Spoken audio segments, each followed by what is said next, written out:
Hi there, we're gonna use a noise detector that we have from Amazon. As you can see, I just put tape, I taped the clamps outside the wheels. I have one and I have another one right here. And I'm gonna put the two more in the back.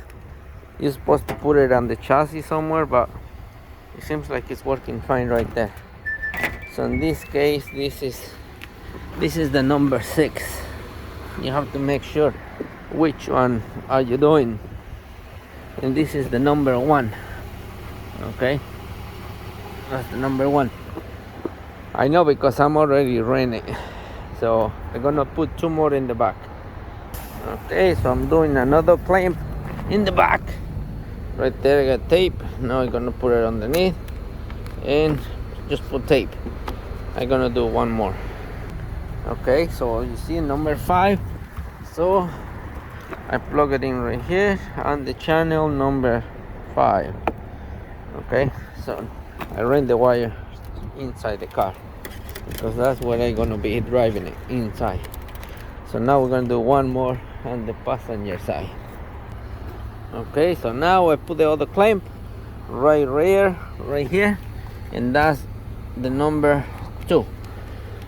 You can choose the number what you're gonna, just make sure you know where you're gonna plug it in so you don't mix them up.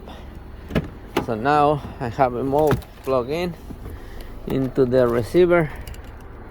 So now I gotta get ready. Hold on. Alright, now we're sitting in the car. We have our tester.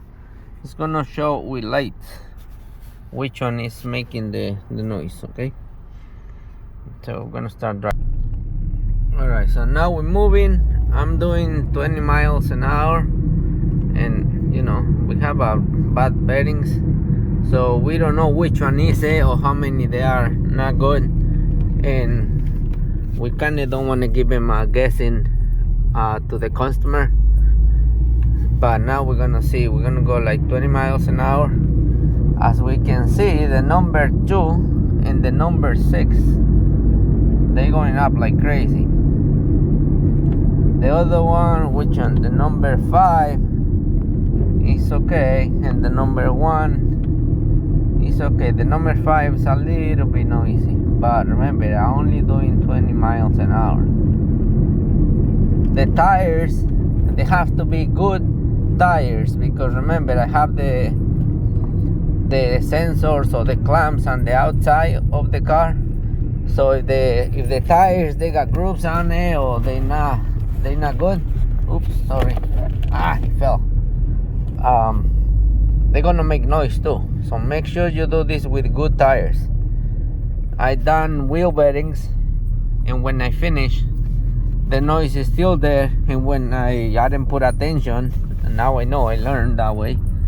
The tires, they got grooves, they got shark bites, and they makes the same noise than the wheel bearing. So make sure your tires are good. You know, they, even if they bolt, but they have to be nice and round.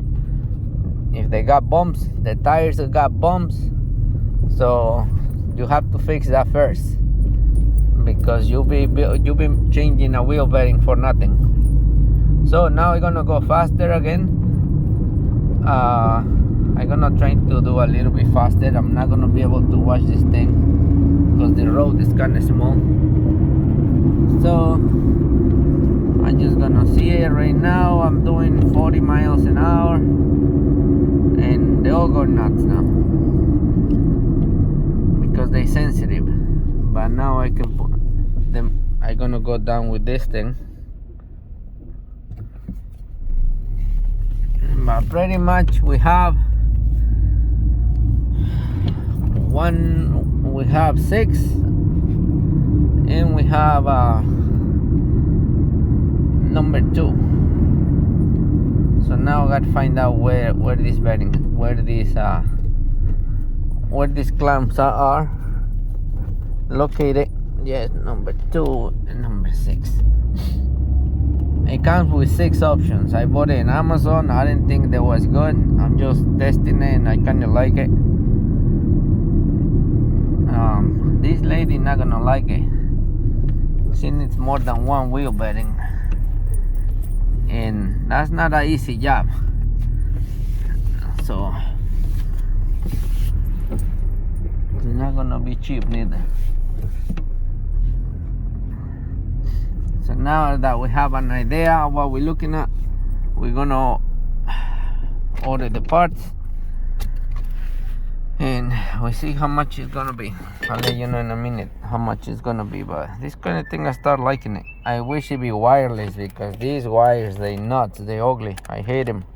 They were so hard to untangle. They gotta be some kind of wireless thing. But all right, let's try this. Okay, we have the car in the lift, and like always, when you put the car in the lift, they don't make the noise. I have this whole commotion in the floor, you see? It's all a bunch of wires. I hope they make, there has to be one wireless. But I find another problem. This rim on the right front is bent. I don't know if you can tell on the video, it's jumping. The rim is, they got a bump. It goes up and down, up and down. I don't think that's gonna make the noise, but it definitely bent. So this one is straight. They don't make the noise. It looks like it needs a low control arm right there. You see the lower ball jump as part of the control arm. This one looks beat up too. You need an axle. Oh boy, it could be a loose axle too, that noise. I've seen loose axles make noise. The rear, sometimes you can spin the rear and you can hear them. I don't hear nothing. This rim is straight. Tires are good. You run your hand like this. This is how you know the tires, they're no good. They make the same noise on wheel bedding. Spin it and put your hand on it. If it has bumps, it's gonna make noise. Same thing as this. You spin it and this rim is bent too. It moves, it goes like this. In high speeds, it will shake, and it will make the car shake. This rim is good, nice and straight. And sometimes this bedding on the axle is not good and it makes a lot of noise. So put attention in that bedding. It makes the noise like a wheel bedding. So that's it. We're gonna order the parts, and this is where I got this thing from. It's Amazon. It costs $72. All right, you can order it. It comes with this little case and it comes with the earphones. But that's it. This is what we got. I hope you buy one of these things and you don't have to change wheel bearings for nothing. So, but in this case, it's gonna need a lot of work. Okay, it's a nice car.